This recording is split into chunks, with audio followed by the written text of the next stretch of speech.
welcome. We hope that you guys are healthy, number one, and safe, and trying to find some joy in your daily life.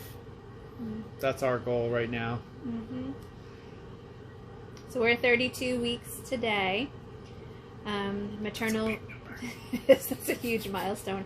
Maternal fetal medicine told us to expect to deliver somewhere between 32 and 35 weeks. So we've now hit that window of where we need to get our act together and get the bags packed and the car seats installed and and get ready. So yeah, that's what we're going to do. Next steps. Yeah. So last week, at this point, Sam's not allowed to go to any appointments with me, so he waits out in the car at maternal fetal medicine, where they do the ultrasounds and the growth scans. He's not allowed to go in, and he's not allowed to be a part of it by video phone call either.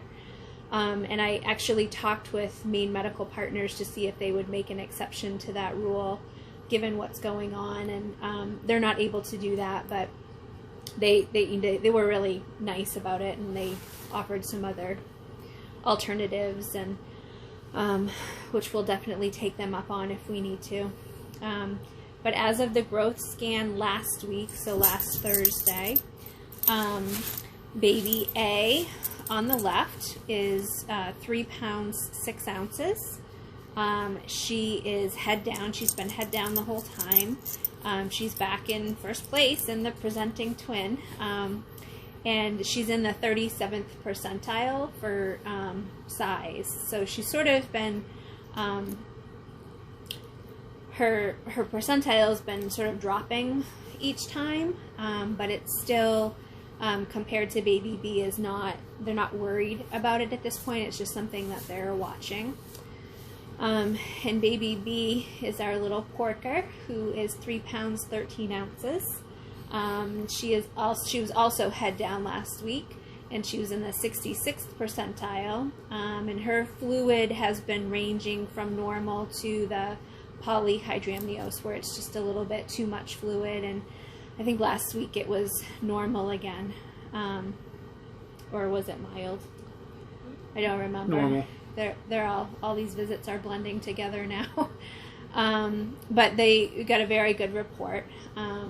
And then when we go to our OB's office for the visits, Sam is able to call in and be a part of those visits. So we do that. Yeah, so we're doing the video conferencing thing just like everybody else in the whole world.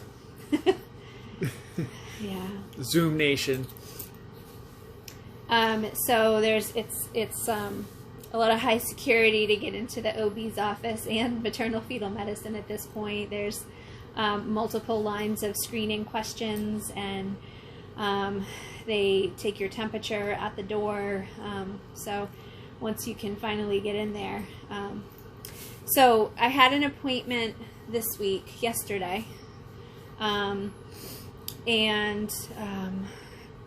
it also included an ultrasound, just to sort of check fluid levels and positioning and heartbeats and all of that. And unfortunately, baby B, who's been head down, is now transverse, meaning she is sideways, and she's sort of up under my rib and in my stomach, and just making it very uncomfortable.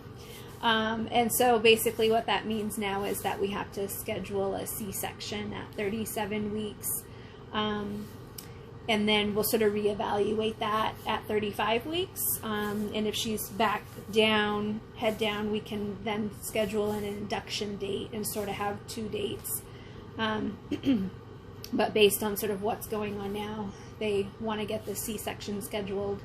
So we're hoping that she goes back down. We'd really like to avoid a C-section if possible, but it's whatever is safest for the babies.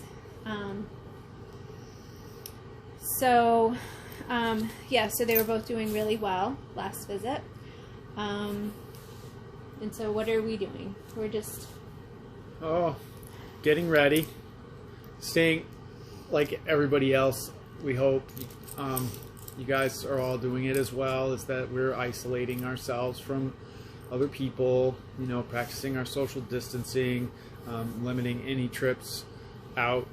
I've been taking care of all the shopping, so Michelle doesn't have to go into any stores at all, and I've been really careful about protecting myself and keeping what I can from coming back in the house, just doing the best that I can, and staying hopeful. If anybody gets a line on some Lysol spray and Clorox wipes, let us know, because we're close to the end. Low.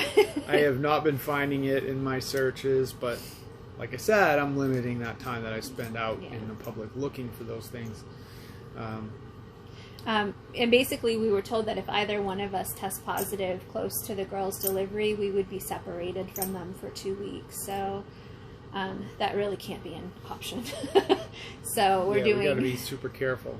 We're doing whatever we can. Anything that comes into the house gets wiped down and sprayed and goes into isolation. So, and at this point, in terms of the hospital and delivery, they are allowing one support person at the hospital during labor and delivery and postpartum.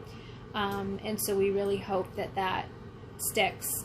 And unfortunately, that's going to mean that our family can't be at the hospital when we have our babies. And who knows when they'll actually be able to get to hold them and, you know, actually see them in person. But we have to do what's being recommended to us by the doctors to keep them safe. So this is definitely not how we thought the end of our pregnancy was going to go. But we're hanging in there. Doing our best to adapt to this global change. We're both working from home. Yeah. So we're very That's really good. Lucky that we get to do that. We're both getting to work. Next step is just trying to get everything ready for the hospital, and we're hoping to get, we unfortunately lost our sump pump and our washer last weekend. They decided they no longer wanted to be a part of our household. So yeah. So we had to get a new washer and a new sump pump, and now we're just waiting to find an available plumber. Waiting for it all to come together. Yep, to install it. And we have some strategies on how to get laundry clean until then. We have a little redneck setup going. And I got this great plan for what we're going to do if we ever run out of toilet paper. It involves some pots, some rags, and a big fire out back. We're the happy riddance. So I guess that's about it. It says just a belly shot, because I know in the video you don't often see this. get to see it, but this is what it looks like. And we have Elsa here for comparison. Yeah. Your reference point. It's large. And they're very active. It's fun to watch and feel, and they're very entertaining. They're very busy girls. And they just don't stop even on the ultrasounds. So we're really excited to meet them. It's very close. Yeah. So we hope everybody takes really good care of yourselves, and thank you so much for all the support that you guys have given us. Yeah, thank you. And if you have any questions or comments, share them. Reach out. Thanks, guys.